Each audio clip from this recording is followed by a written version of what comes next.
Very good morning to my respected teacher and my wonderful audience. This is Avanish Chauhan, student of class 11th mathematics from Lakshmi Prasad Memorial Public School, Gola Bazar, Gorakhpur.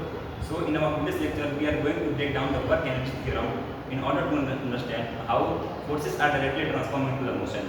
So we know very well that energy can neither be created nor be destroyed. It can be transformed. Only it can transform its forms. So the work energy theorem is the mathematical proof of that transformation. Now the question arises is, what is work energy theorem? So the simple definition of work energy theorem is that work energy theorem states that the net work done by various forces acting on a body is equal to change in the kinetic energy of that body. The mathematical expression for this theorem is equals to the net work done means that W net equals to delta A. It means that kinetic energy final minus kinetic energy initial is equal to change in the kinetic energy of the body. We can write this.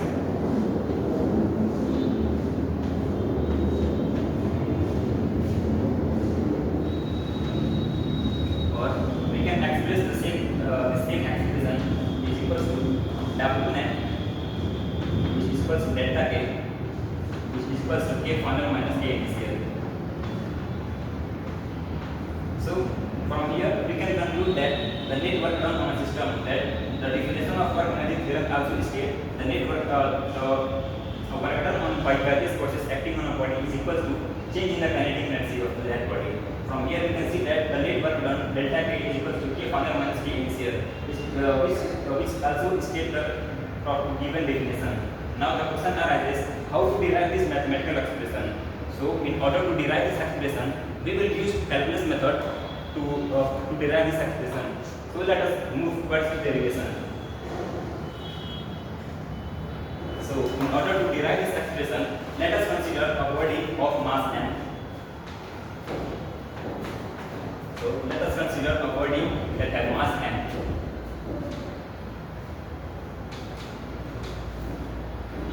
Which is moving with the initial velocity u.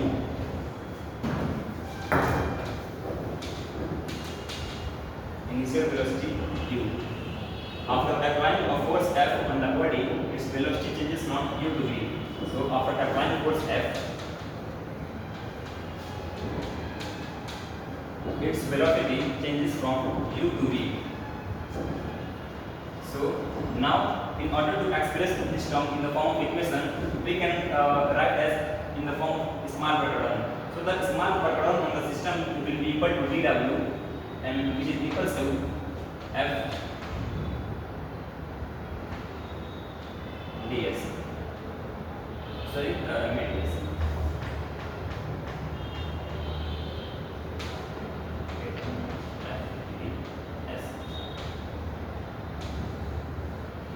So this is the small work done on a system.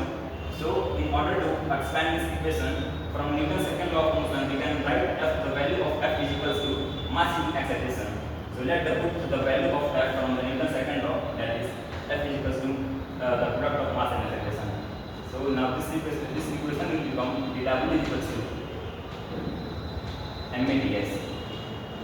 Now we know that the acceleration is the second order derivative of position with respect to time. So at the place of acceleration, we can write as equals to dv by dt. Acceleration is equals to dv by dt. So putting the value of a in this expression.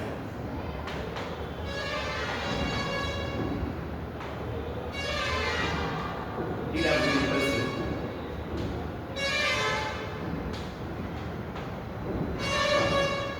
ds. Now here we can take ds by dt as a velocity. So this equation will become dw equals to m dv and ds by dt. Now this is our ds by dt is a velocity, and here m is equals to mass. So let us write in the form of velocity. Now our expression will this expression will become dw is equals to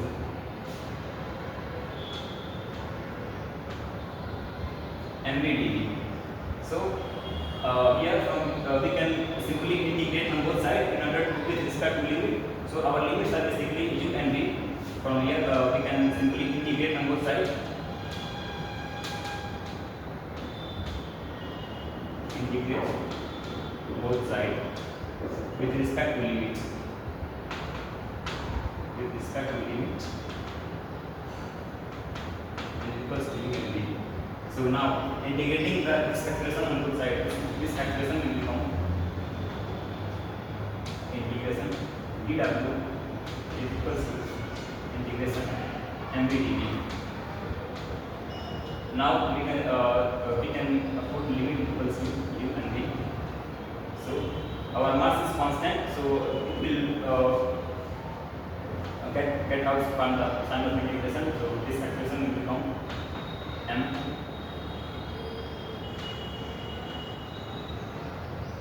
and this will become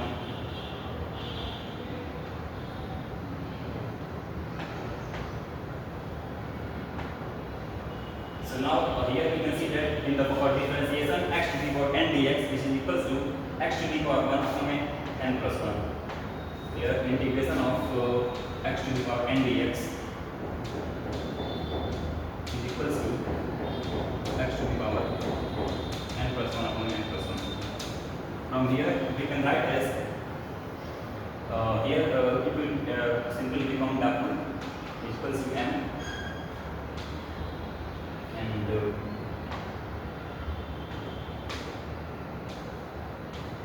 v square by 2 and our limit are v and u respectively. So now putting the value of v and u into this expression will become w equals to m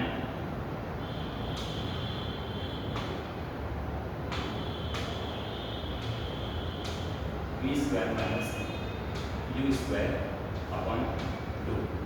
So now from here we can take 1 by 2 as a common factor. From here we can take 1 by 2 as a common. So taking 1 by 2, our expression will become w equals to half m v square minus u square, and in simple term this expression can also be expressed in this form like w equals to half mv square minus half mu square. So let us write it. So this is our final derived equation. So let us write this equation in a proper manner. From here we can write as w net equals to half mv square minus half mu square, which is also equals to delta k, that is k final minus k initial. So this is the calculus method of deriving this equation. In this way we can derive this expression. So that's all about this theorem. In this way we can conclude that the total work done by a force on a body is equal to the change in kinetic energy. So that's all for today. Thank you for listening.